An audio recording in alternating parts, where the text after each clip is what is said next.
अस्सलामुअलैकुम बाळको।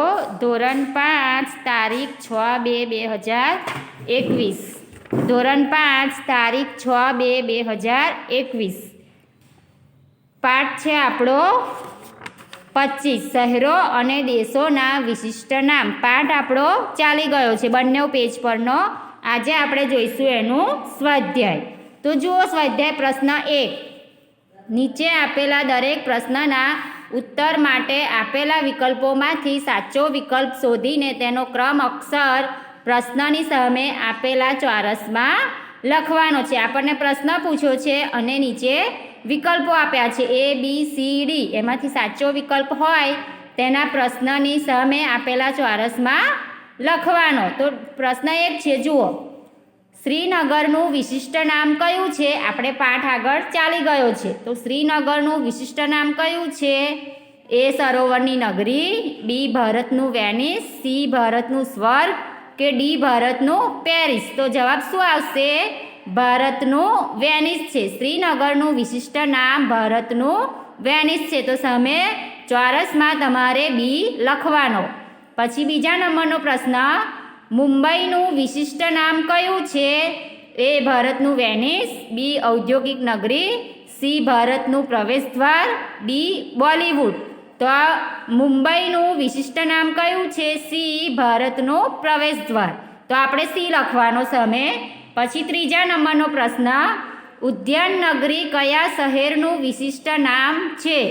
ઉદ્યાન નગરી કયા શહેરનું વિશિષ્ટ નામ છે? A Mangalore, B Hyderabad, C Bengaluru, D Srinagar. તો જવાબ C આવશે। ઉદ્યાન નગરી બેંગલુરુ શહેરનું વિશિષ્ટ નામ છે। પછી 4 નંબરનો પ્રશ્ન, ગુલાબી નગરી કયા શહેરનું વિશિષ્ટ નામ છે? ગુલાબી નગરી કયા શહેરનું વિશિષ્ટ નામ છે? A Jaipur, B Udaipur, C Kanpur કે D જમશેદપુર। તો જવાબ A આવશે। ગુલાબી નગરી જયપુર શહેરનું વિશિષ્ટ નામ છે। 5 નંબરનો પ્રશ્ન, યુરોપની રણભૂમિ કયા દેશનું વિશિષ્ટ નામ છે?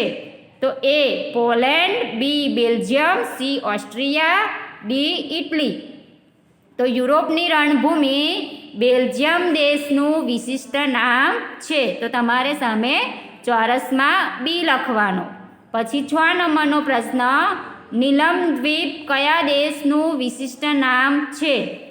નીલમ દ્વીપ કયા દેશનું વિશિષ્ટ નામ છે? A Greenland, B Sri Lanka, C Japan કે D થાઈલેન્ડ। તો જવાબ શું આવશે? B નીલમ દ્વીપ શ્રીલંકા દેશનું વિશિષ્ટ નામ છે। પછી 7 નંબરનો પ્રશ્ન, ઝાંઝીબારનું વિશિષ્ટ નામ કયું છે? તો A લવિંગનો ટાપુ, B મસાલાઓની ભૂમિ, C નીલમ દ્વીપ, D રંગભૂમિનો ટાપુ। તો જવાબ શું આવશે? ઝાંઝીબારનું વિશિષ્ટ નામ લવિંગનો ટાપુ છે। જવાબ A આવશે। સામે ચોરસમાં A લખવાનો। પછી 8 નંબરનો પ્રશ્ન, ફિનલેન્ડનું વિશિષ્ટ નામ કયું છે?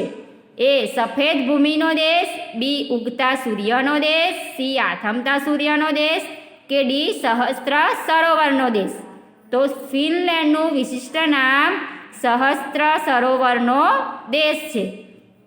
આ રીતે તમારે ચોપડીમાં પૂરવાનું। A, B, C, D જે જવાબ સાચો આવે એ તમારે પૂરવાનો।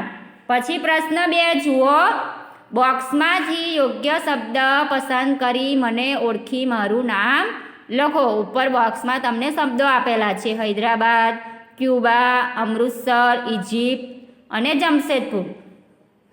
તો તમારે બોક્સમાંથી યોગ્ય શબ્દ પસંદ કરી મને ઓળખી મારું નામ લખો। આપણને શબ્દો આપેલા છે।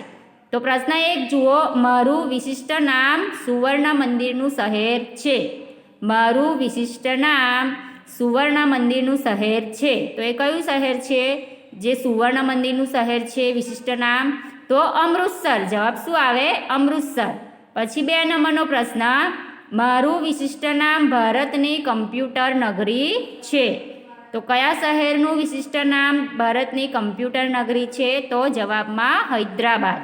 પછી 3 નંબરનો પ્રશ્ન, મારું વિશિષ્ટ નામ પોલાદ નગરી છે। તો જવાબ શું આવે? જમશેદપુર.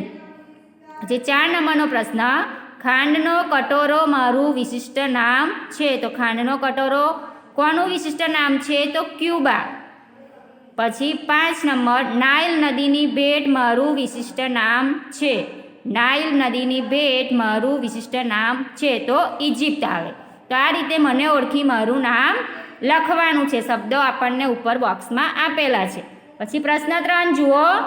નીચે આપેલા દરેક વાક્યના ખોટા શબ્દ પર ચેકો મારી સાચું વાક્ય બનાવો. તો જુઓ, આપણે ખોટા શબ્દ પર ચેકો મારી સાચું વાક્ય બનાવવાનું છે. તો પ્રશ્ન 1, ઉદયપુરનું વિશિષ્ટ નામ સરોવરનું શહેર કે વિહારભૂમિ છે. તો ઉદયપુરનું વિશિષ્ટ નામ સરોવરનું શહેર છે. વિહારભૂમિ પર આપણે ચેક મારવાનું. પછી 2 નંબરનો પ્રશ્ન, ભુવનેશ્વરનું વિશિષ્ટ નામ ટાપુઓનું શહેર છે કે મંદિરોનું શહેર છે.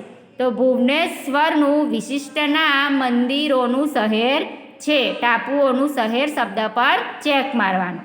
પછી 3 નંબરનો પ્રશ્ન, ઓસ્ટ્રેલિયાનું વિશિષ્ટ નામ સોનેરી ઊનની ભૂમિ કે રણદ્વીપોનો દેશ છે. તો ઓસ્ટ્રેલિયાનું વિશિષ્ટ નામ સોનેરી ઊનની ભૂમિ છે. રણદ્વીપોનો દેશ એ શબ્દ પર ચેક મારવાનો. પછી 4 નંબરનો પ્રશ્ન, થાઈલેન્ડનું વિશિષ્ટ નામ સફેદ વાઘનો દેશ કે સફેદ હાથીનો દેશ છે. તો થાઈલેન્ડનું વિશિષ્ટ નામ સફેદ હાથીનો દેશ છે. સફેદ વાઘનો દેશ શબ્દ પર ચેક મારવાનું. પછી 5 નંબરનો પ્રશ્ન, મ્યાનમારનું વિશિષ્ટ નામ હીરા મોતીનો દેશ છે કે પેગોડાઓનો દેશ છે. તો મ્યાનમારનું વિશિષ્ટ નામ પેગોડાઓનો દેશ છે. હીરા મોતીનો દેશ શબ્દ પર ચેક મારવાનું. આ રીતે આખું સ્વાધ્યાય મેં તમને વિડીયોમાં પૂરીને બતાવ્યું છે અને સમજાવ્યું છે. તમારે ચોપડીમાં સ્વાધ્યાય પૂરવાનું અને ચોપડીમાંથી જોઈને નોટમાં લખવાનું. પેજ નંબર 53 ઉપરનું સ્વાધ્યાય ચોપડીમાં પૂરવાનું અને ચોપડીમાં જોઈને નોટમાં લખવાનું. એ છે તમારું આજનું લેસન. આખું સ્વાધ્યાય નોટમાં લખવાનું છે પેજ નંબર 53 ઉપરનું અને ચોપડીમાં પણ પૂરવાનું. એ છે તમારું આજનું લેસન. ચાલો બાળકો, અલ્લાહ હાફિઝ.